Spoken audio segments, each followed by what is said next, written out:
Coach Brent Venables. All right. Hope everybody's doing well. Going into our last regular season game here at home. We all know what's on the line this weekend, and I just want to give a shout out to our fans to make it an amazing day. From the Walk of Champions all the way to the warm-ups to the first third down of the game. They can really have a great impact, and expect them to be at their best, like I expect our team to be at our best as well. So it's been a really good, strong home field advantage for us, and can make things really difficult, for them offensively in particular. So I got a very talented of a roster as we have faced this season in LSU, from the lines of scrimmage to the skill players, both sides of the ball. Their defense has been exceptional all year long, one of the best in college football, and incredibly talented, all three levels. You can go on and on about bragging about the different players that they have, and then offensively, their skill players, their tight end, Trez Green, we haven't seen a guy like him, and the things that the problems that he can pose for you. You got really fast receivers. We experienced what those guys can do and how they can get behind you, create explosive plays. When we played them last year, the return game in both a kickoff return and punt return, the most explosive that we have faced this year. They've got an excellent field goal kicker as well, and really good backs. And so the quarterback, Mike Van Buren, he's a guy that, again, we worked really hard, tried to get here to Oklahoma, signed with Oregon, and then transferred after his first year. Had an opportunity to go with Coach Lebby there at Mississippi State. Played well for him, and decided to go to LSU to be the heir apparent there, and has gotten in the game. Very mature, got tremendous arm talent, can really hurt you with his legs as well. I think Coach Wilson has done an admirable job, rallying the football team, and had a couple of really good wins. Again, all under the circumstance, not an easy thing to navigate, and they've done it in a great way. And the team's playing and competing at a really hard, high level as well. So, going to be a great challenge for us, and something I know our guys are really excited about. This is a team in our locker room that loves a challenge. That's kind of who we have become on the season, a team that really relishes the bigger the challenge, the more they respond. So they also have a great respect for how you beat a team. The only chance you got is you got to beat them all week, and the things that it requires to play at a detailed, precise level, and taking care of their bodies and things of that nature too, so you can play physically. So looking forward to the challenge of having LSU coming in here for the first time in the history. So with that, I'll open it up for questions. George, you want to start us off? Yeah. Brent, last week you talked a little bit about the running back depth and it being tested. Xavier was the only guy that we really saw in the game this past Saturday. With him banged up, Torrey banged up, do you anticipate anybody else being able to help you guys in that room or be available for you guys the rest of the season? Yeah. Taylor Tatum was for the first time healthy and available. So he'll be somebody that, will be available, along with, obviously, Jade Knott. Yeah. Mm-hmm. How difficult, I guess, has that been, having only a couple guys really? Well, again, I just would say this, we've been fortunate enough to win despite that. So the guys that have been available have done a nice job for us. Thanks, Brent. Mm-hmm. Yeah, Brent, we were talking to John last night a little bit just about the offensive struggles, finding rhythm, and he sort of put it all on his shoulders and took a lot of responsibility for it. I was just curious, going into a game as important as this one, what is his leadership? They're all important, right? Yeah. This is no more important. They're all been very important. What has his leadership been he's been great. He doesn't walk around like he's carrying all these heavy burdens. He's an alpha. He's somebody that runs towards that responsibility of what you got to carry, the weight that you have to carry at that position.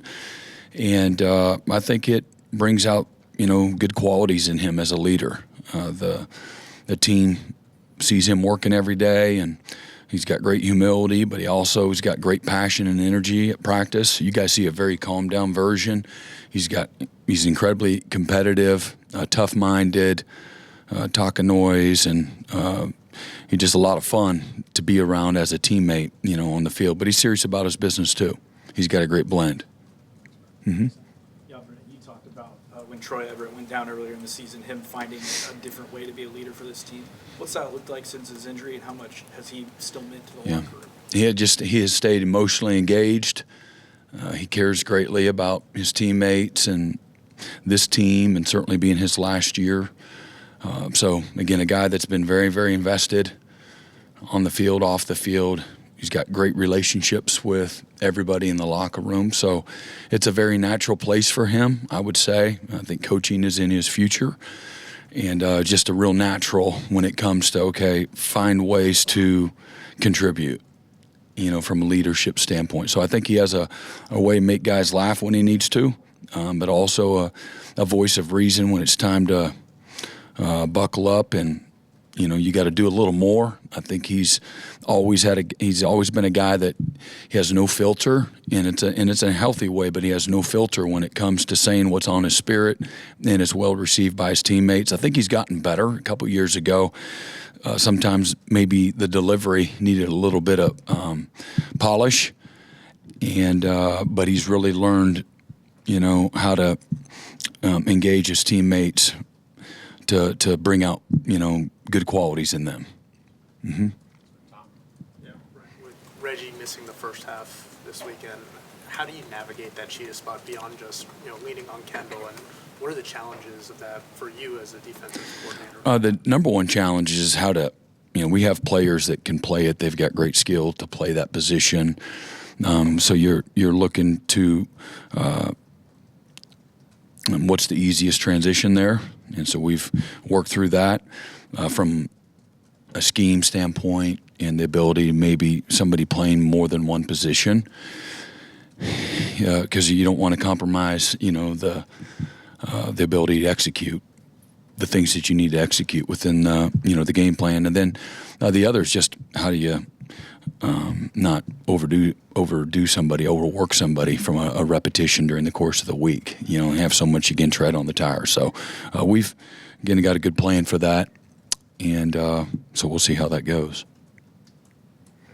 Yeah, and on the running backs, Javonte, I know, has been banged up, but I also realize he may be thinking about keeping his red shirt. As a head coach, how do you deal with that aspect of the game, knowing, you got a guy that might can help you, but he's looking out for his future? How do you, it just seems like another element of your job that you got to deal with. How do you deal with that? Yeah, I think good question. I think every case is a case of its own, based on who that person has been and a body of work. So try to navigate that appropriately, just like you would, discipline in the moment, or big discipline issues. We have a set of rules, but again, how you treat everybody, based on, again, maybe if it's a young guy, you give him a little more grace. An older guy, hey man, you should know better. Things like that. So that's really the way you're dealing with it, is based on, again, who they've been since they've been here. And at the end of the day, we have a different environment that's not the player's fault. They have lots of different options now. And so I look at it with that lens as well. Can't blame guys, for wanting a little more of this or that, and looking out for their futures. I don't think it's necessarily a selfish trait, but we've created an environment that has some selfishness to it, and from an environment standpoint. So my job is to make sure that things are not a distraction, and people are contributing and working and showing up, with a diligent, mindset and work ethic, things of that nature. And as long as those things are good, I'm pretty capiche about all of it. Yeah, he's in good standing. Come to the left side, Jesse. Yeah, Brent, you mentioned after the game on Saturday the winning formula for you guys could include special teams, winning on the margins. So I'm just curious, with that special teams unit, the plays they've been able to make, when did you kind of realize that could be part of the way you Prior to the season, with so many returning guys, last year there were some things that were really good. We gave up a late in our season, regular season finale at LSU. We had been really good until that happened. I think we were top 5 in the country. And then that happened where we gave up a 90-plus yard kickoff return. But again, that was year 2 for several players. Year 1 for a bunch of freshmen like Boganowski and Powers and Hardy all played significant roles for us a year ago. And that with all of the other guys just start thinking about the linebacker room and the safety room in particular. And then some of the guys this is year 2 for them, year 3, year 4. Guys are really understanding. They're hearing the message, buying into the message, seeing the impact through maturity and through some success. So prior to the season was really hopeful. And then we were able to, make ourselves better through the portal, as well, with some of the specialists. along those lines, who's Tate Sandel's named as a finalist for the Luke Rose Award. Just how neat is that to see just the season he's had? Yeah, it's been a huge part of our success this year. Proud of him, how he's handled, his success. He's the same guy every day. Really, really high standards. He's actually a great leader, not just by showing up every day and working and things like that, but he's got a big voice. Players really like the things he has to say. He'll stand up and not flinch in front of the team. Just as I told you guys before, he looks at himself just a little guy, but he don't see himself as just a little guy. And so he's got a lot of courage and toughness to him that resonates with the rest of the team. Brent, every senior day, I'm sure, brings its own emotions, but this 2022 class is the one that you came in with. Mm-hmm. How's Saturday going to feel? And what do you remember about like some of those conversations where you were trying to keep them committed and maybe you didn't even know who you were kind of learning about them at the exact same time? Yeah, it's a group of guys. There's no quit in them. A group of guys that are incredibly close. Their families are your family. You've gone through just life the last 4 years with them, and what an honor it is. Incredible men that they've become through a lot of intentional effort and maturity. Just have a great appreciation. There's a football piece. There's a leadership piece. The quality of the humans that they are. So all of those things, I got a lot of admiration and respect and appreciation for them. Saturday's another game. And, for me, my message to everybody else that's in the locker room with them is, doing their part to help these guys have an amazing, last regular season, finale game, experience. I think that's really important. We talked to Kendall Daniels last night. He said coming here was his best decision of his life. How have you seen him embrace that decision and become one of the leaders on your defense? Yeah, it's really pretty remarkable for a first-year guy to be able to do that. Haven't seen that a lot. He was, an All-American, 4-year starter, and he came here from the moment he got here, and he's somewhere not in the front of the line. And he endeared himself to his teammates through not having a whole lot to say. He had good juice, good energy, but embraced whatever role that we asked him to do, learned multiple positions, busted his butt every single time he had an opportunity to get in there. So there was never any assumption or conversation about, hey man, you're going to be the guy.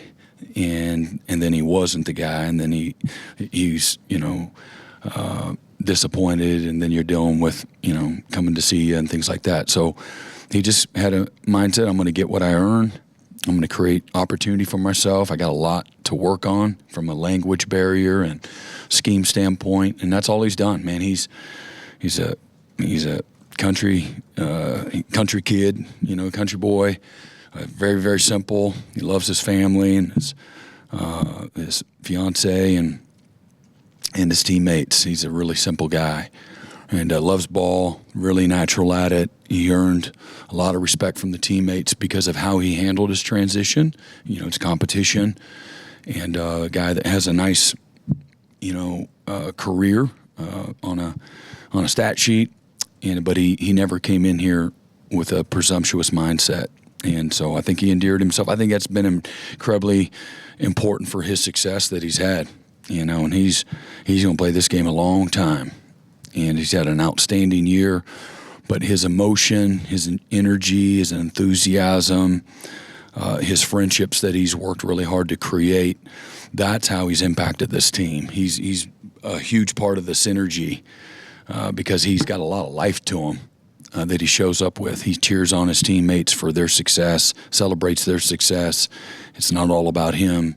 And that's a really cool thing to see. When again they've spent a very short amount of time together, but he's got wisdom beyond his years. Again, been a fantastic leader for us and has really been a big part of our success. Before the season, he said he wishes he had more time with you. Mm-hmm. You wish you had more time with Kendall? Oh yeah, for sure. But I don't see it as okay. The end's coming up here pretty soon. I don't see it that way. This is just the beginning from a relationship standpoint, and he's got family here forever. Relationships are forever. It's not conditional on how well you do or how long you're here. Once they leave, you're always going to be in their corner and supportive and staying in touch, things like that. Mm-hmm. Brent, you've talked a lot about this team being relentless. And what does that mean to you as a coach to have a relentless team? And when, maybe this season, before the season, did you see that sort of click? You started seeing the signs of it last year through all the dysfunction, of and what that football team faced. There's a nucleus of young guys that are in our locker room that did not flinch. And I know I said that several times, and it doesn't resonate with people when you're not having success, and I get that. But I, myself, and the rest of our staff, we saw the things that are a precursor to having what we see right now. And so everybody sees the success, but they don't see all the things that I'm talking about, behind, closed doors and in all the sacrifice and the discipline and the consistency and the messaging, the leadership moments, the defense going over and saying, man, we got your back, and then meaning it and being there and not blaming and pointing fingers and, again, being 1 foot in, things like that. This group of guys were everything but that. And now the fruit is the last thing that you see on the tree. And but the root system has been growing, for the last few years. And we got great people in the locker room. So I'm not surprised. We brought additional, I think that we talked about Kendall, and there's so many guys that you can also put into that, circle that have been tremendous contributors when it comes to the leadership and the team morale and the synergy. You can go on and on and on. But humble guys that like to work, that are relational. So you guys talked to Troy last night. That's who he is, and he builds bridges. John Mateer, somebody that's just like that. The humility of a guy like a Torrey Blaylock as a young freshman phenom. The hunger and the innocence and the competitive spirit of a guy like,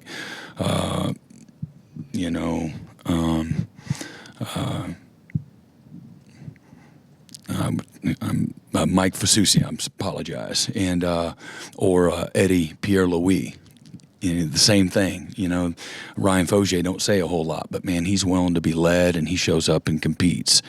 And Cortland Guillory, he's the exact same, and he's got this huge personality, but man, an ultimate team guy, humble and tough, and then we talked about Tate Sandell, another guy that's a team guy, man, hadn't flinched. He's been Boomer Sooner since the moment he signed his contract, and then he's been just a stud when it comes to leading and just being a really good teammate. So, again, foundationally it was here. We brought in, more guys that were like that. Our receivers as a group, led by just shy of 1,000 yards, Isaiah Sategna, low maintenance, high delivery guy, great teammate, and loves to compete. And it's just, you see him out there and the way he competes and fights for those extra yards and things like that, and shows up every day. So all of those things combined, together, and then our staff has done a really nice job of nurturing that. Mm-hmm. Ryan Chapman, you touched on the prior relationship you guys have with Van Buren a little bit, but since he's gotten more opportunity with LSU, have you seen him kind of grow this year and grow into his role within LSU? It's hard for me to know all of, those things. I just watch things that I've seen on video. You don't have, a ton of tape, but he's a guy that throws with great anticipation. Before the receiver's open, he throws them open. He's got great talent as far as his arm talent, and plays with a lot of confidence. And then again, can get out of trouble with his legs. And then so I just watch when he gets in there how guys play hard and things of that nature. So those are the things I see. All of it's just kind of from afar and evaluating it on tape, alone. Mm-hmm. Third row, James. Brent, it was fascinating the chess match you and the Missouri coach had on the timeouts with the second field goal and things like that. And it's always fun to talk football with you. And I'm just curious, and when you go into games, do you have a pretty good idea what their fourth down plays are and what you're going to do? Or is it a guess match once they get into the game? Or how, can you really come up with what they're doing on fourth down pretty much going into the game? I mean, there's still, again, we got the tape, we got all of the analytics, all of the tendency reports, like everybody has that. So, where they're at on the field is a big part of it. So nobody has this long Rolodex. So I don't know about chess match. I don't really look at it that way because the coaches aren't making any plays. The players make the calls, good calls, by being physical and great fundamentals and timeliness and communication. That one happened to work out, in our favor. We had timeouts in the pocket, and they're where they were on the field, and you knew the magnitude of, the moment. And so we're fortunate to be able to see what they might have done. It still might have. You don't know for sure what exactly it was, but it was this or this. And so that helps our guys and for us, to get into a call, and they chose to kick a field goal. So it just happened to work out, really well for us. But, everybody knows what you've kind of hung your hat on. Some people will be a little more multiple than others, You think they do about your defense as well? Yeah, we are too. We're pretty multiple. Mm-hmm. Yeah. So we've talked about how good Tate Sandell's been this season. I wonder if he's affecting more than just actually making field goals. What I mean is, are you seeing teams maybe go against their tendencies? There's a couple of times that Missouri, I thought, would go for it on fourth down, maybe around midfield, and they didn't. They punted. I wonder if the threat of him affects teams in terms of maybe not taking that risk and putting you guys in scoring range. Are you seeing teams going against their tendencies? Yeah, I think if you have somebody that can't make field goals and the other team can, I think you take all the information and you put together, hey man, this is how you see situationally it going this week. And so I can't testify to the fact of whether or not that had to do anything for them or not. But you take in all the information. It's all very important. What they can and can't do, what they're good at, what they're not good at. And then you have a game plan that's tailored, in subtle ways, but important ways, to that. So if you have to go against a guy who's that good, would that possibly affect you on a fourth down route? Well, I don't know. My job is to keep them guessing. So, but yeah, you take in all the information. We're playing a team this week that can make all the field goals, and their specialists are really good. Mm-hmm. Hey Brent, you made the decision to call this defense and coach this defense yourself, and you've built one of the best defenses in the country, and they've closed out some really big games that have set this team up for a playoff opportunity. When you kind of reflect on the success that side of the ball, what does it mean for you personally to be in this conversation, to play Saturday for this playoff spot? Well, I mean, you've always put that kind of pressure, on yourself as a coach, that everything rides on, your position or your unit's ability to produce. That's who I've always been, and the staffs that I've been on, hold the same type of philosophy, mindset, attitude. Again, the credit goes to the players. They're the ones that are putting in the time, straining, knocking people back, getting off the ball, chasing, just with incredible passion and pursuit and physicality. And then our staff. I've bragged on our staff.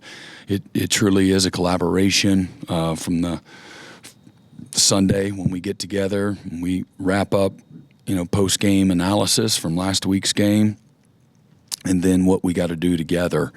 We literally spend 10 hours together in a staff room every single day, and we're constantly talking ball, situationals, packages, personnel, moments in the game, and I've been in staff rooms where there's not the collaboration, there's not the synergy, there's not the depth of vision and understanding at both the front end and the back end. And we got a great room of coaches, and all the way to game day. Hey, what do you think? Or I'm asking them in person as my mind is churning. So the success is a byproduct of, again, the players and our staff, without question.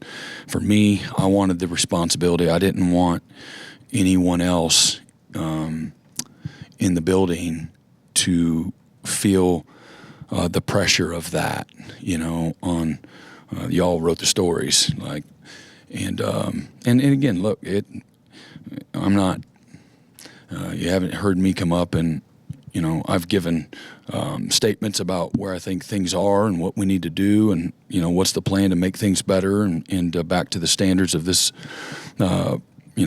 university's expectations and so forth. And so I carry the weight of that. And I get that. I have clear vision for that.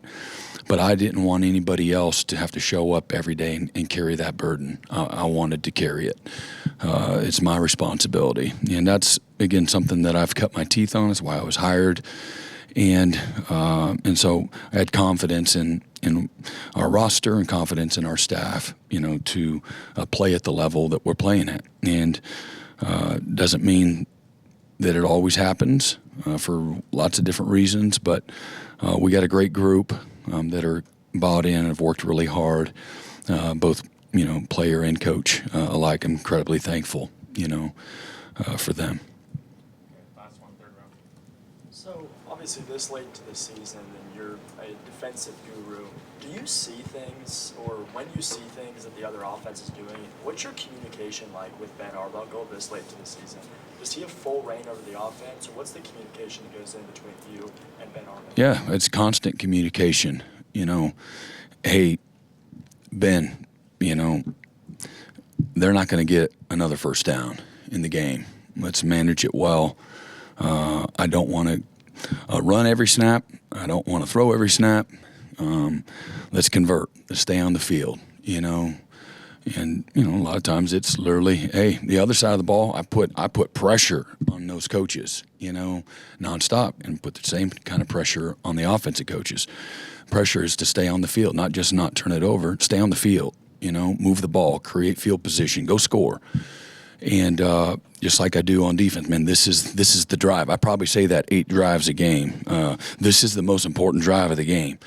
And I really feel that, like in the moment. All right, that one's done. All right, the next drive. And or maybe it's, hey, offensive guys, man, that was a hell of a drive right there. They're doing what we asked them to do. Watch them push the pile. Watch them play physical. Let's let's make sure we're telling these guys that's a hell of a job. That's what it looks like, and we need more of that. And of course, I'll do it, but I want them. I want the position coaches and the coordinators. I want them to create that attitude, that confidence, the nurture the momentum. Don't be a bunch of stiffs. This is a passionate, intense, enthusiastic type of game that is very real, and not being rah-rah. Not making stuff up. Celebrate, the things that we've asked them to do that we said were critical in winning, and you make it a big deal. Go over there and double punch somebody right in the freaking chest because they did what you've been talking about. This is what winning looks like.